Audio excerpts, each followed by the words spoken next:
Welcome back to Tutorials Point. In today's video, we are going to learn how to log out of your Taimi account. Before starting, you can subscribe to our channel for more videos and updates. So let's get started. As you can see that I'm already logged in and this is my particular home page. So to simply get logged out, all you have to do is tap on this ripple-like icon on the bottom right corner of the list next to bell icon. Tap on this ripple-like icon.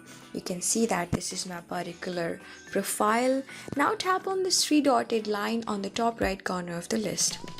You will be loaded with various options. Now tap on settings on the bottom of the list.